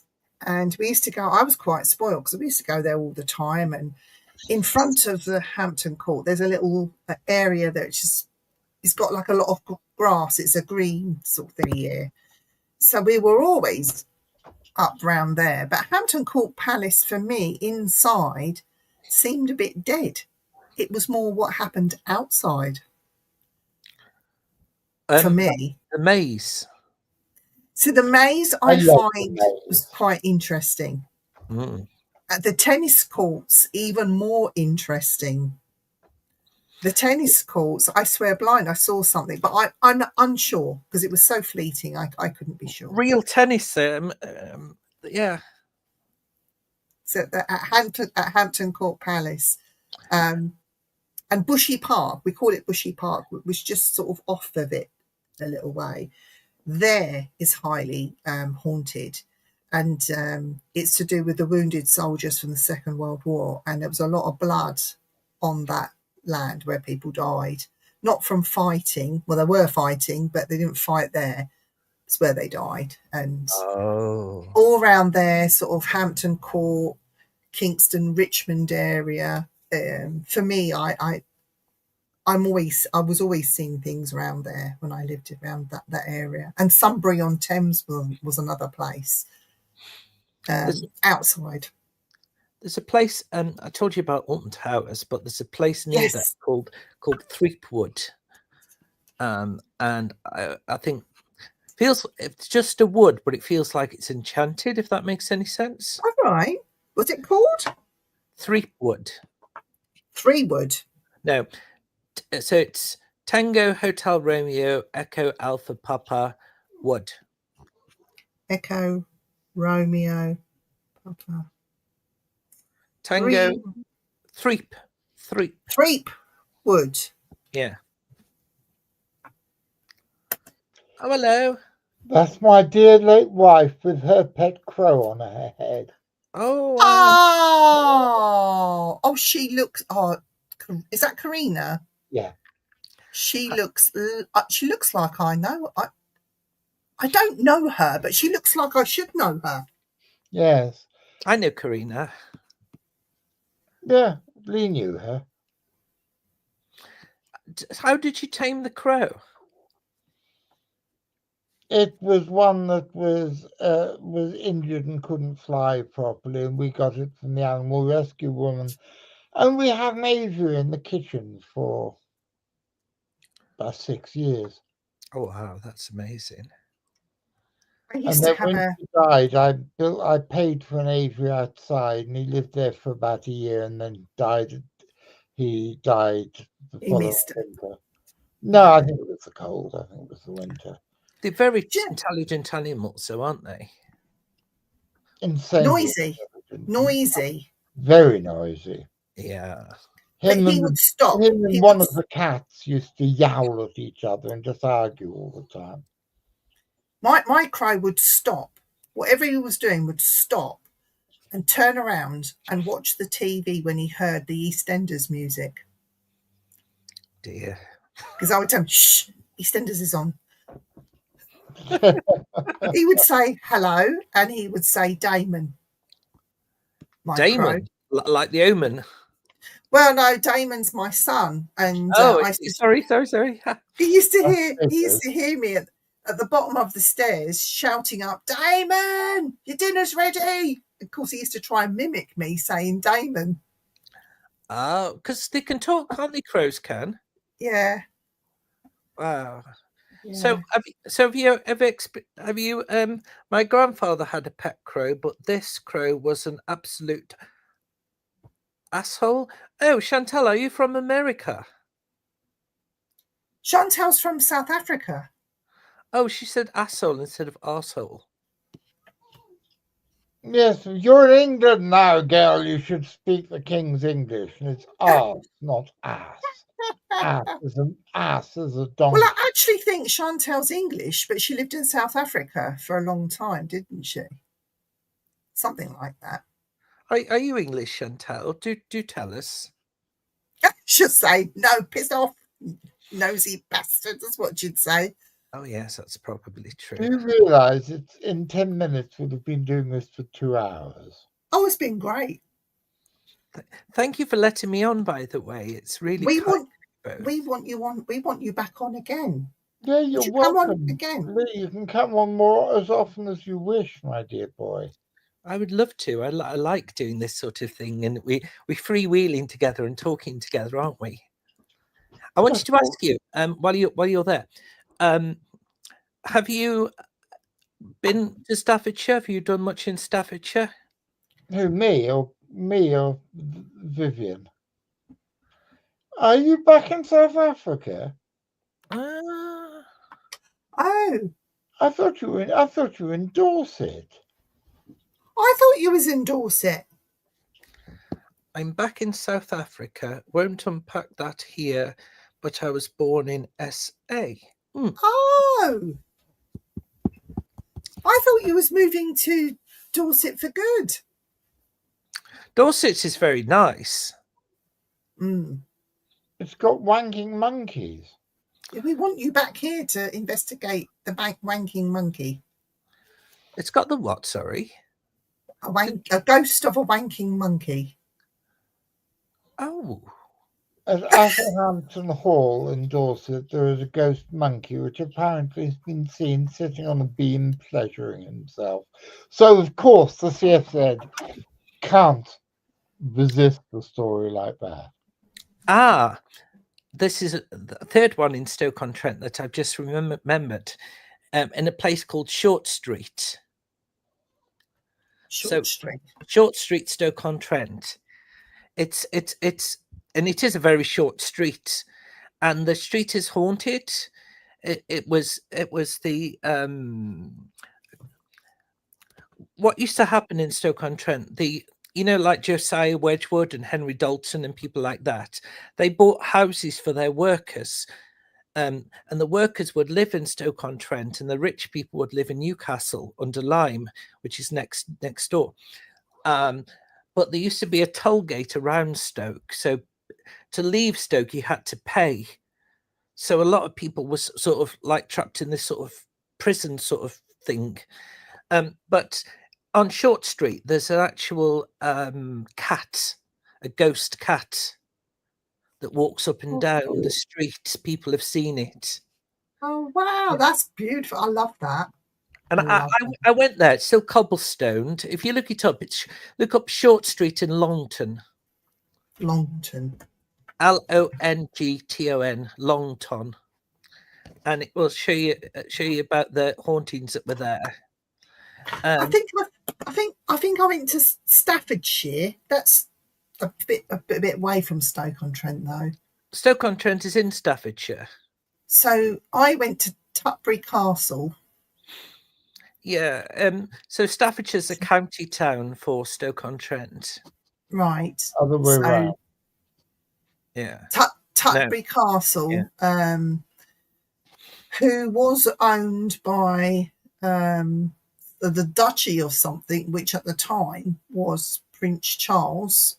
But now I suppose it would have been handed to William. I don't know if Charles still owns the castle or not, but Leslie Smith, who's a great historian, she now curates Tutbury Castle. But I know of a lot of stories where there was I was friends with a guy who was the curator for Castle Rising. Oh, right. And he used to work with the then curator at Tutbury Castle. They were great mates, so they used to stay with each other in different places. Anyway, this particular time, my friend Norman went to Tutbury, and they had just laid the table because there was going to be like a banquet dinner. Somebody had hired the place for a banquet dinner there or something. So the staff had come in, laid all the table with all the cutlery and the plates, and it all looked very fantastic. And their room, or where they were staying, used to be up in the attic space in the eaves. That was where they used to sleep and had their little living room and fridge and kitchen and everything. They went up there and they had a few drinks and talked until the wee hours, and then they went to sleep. They didn't hear a thing. When they got up in the morning and went down, and they had to sort of come through the banqueting room, they just wanted to check everything was okay for what was going on that day. And when they opened the door, and Norman said to me, Vivien, I kid you not, he said, my jaw hit the floor. All the chairs were on top of the table, all sort of balancing on each other, higgledy-piggledy. And even the knives and forks were standing upright. He said there's no way they should have been standing like that on the chairs, just balancing upright. He said, and the minute we came round and just nudged the table, the whole lot shattered. He said, but if anyone was going to do that during the night, you would have heard them. He said, I kid you not, Vivien, there's no way. Gravity, it defied gravity, what we looked at. He said, I just couldn't believe what I was seeing. Just could not believe it.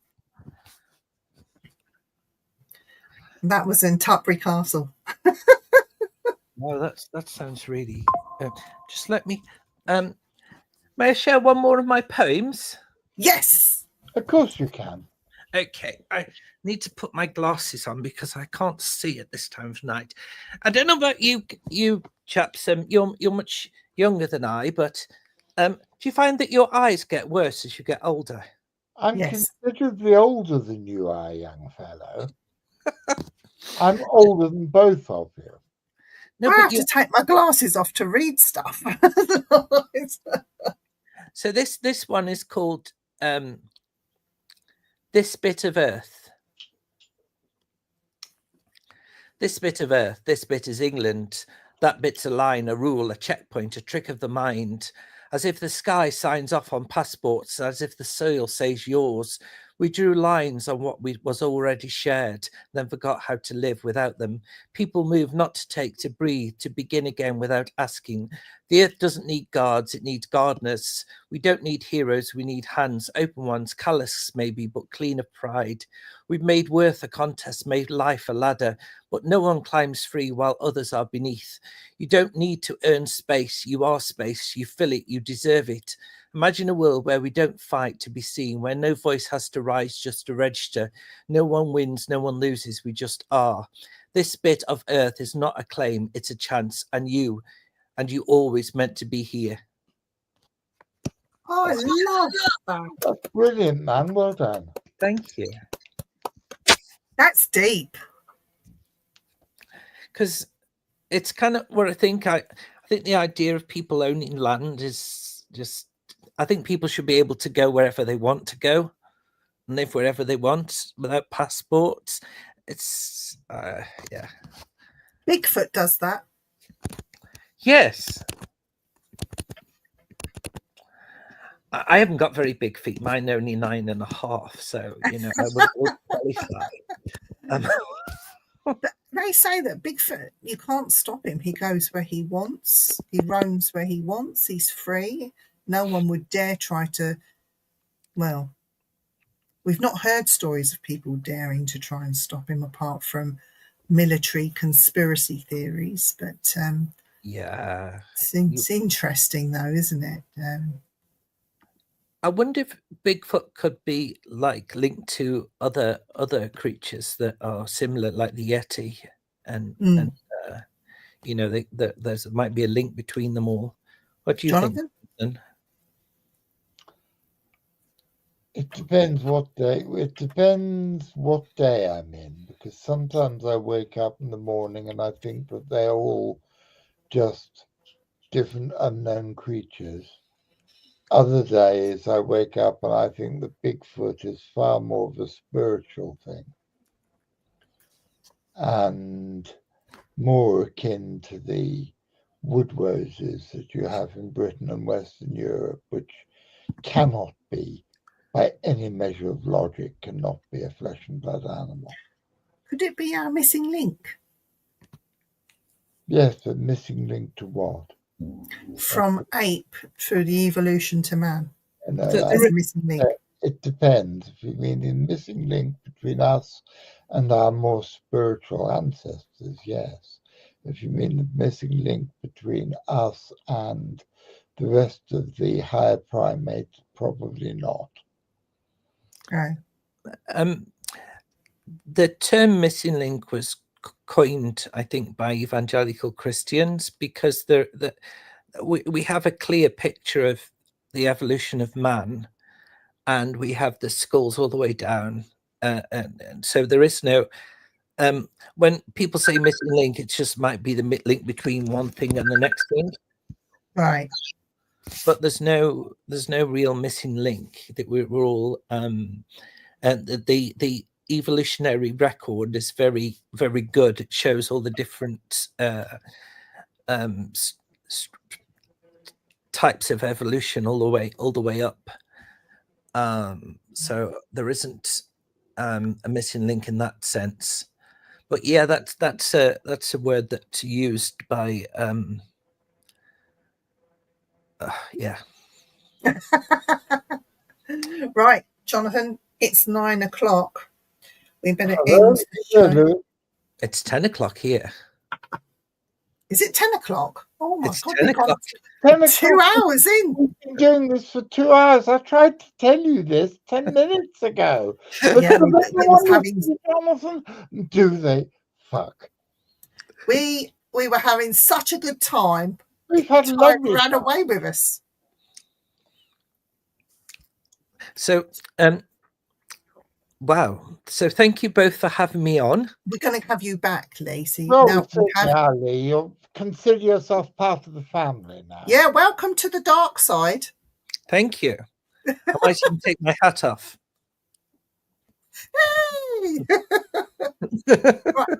We're back next Wednesday with the end of the month show. So, Jonathan, do you want to just quickly tell everyone what's happening next Wednesday? Next week's show is the last Wednesday of the month show, and our special guest is a lady called Carol Scott, who has written a book about the mystery animals of Southern Asia and I can never pronounce it, Oceania. Oceania. You know, all the small islands in the Pacific. She's written about that, and she's also a scholarly lady who wants to talk about the importance of keeping records and not just shoving things on websites where they are all going to fall apart. They're all on disc. Yes. That they have to be kept proper records. She's a very interesting lady who actually happens totally by chance to be the daughter of Dave, who's one of our members of our panel anyway. So we'll be there to be me and the lovely Vivien, together with Vivien McQuinn and Dave Scott and Ian Scribbs and our special guest Carol Scott. And that will be next Wednesday at 8.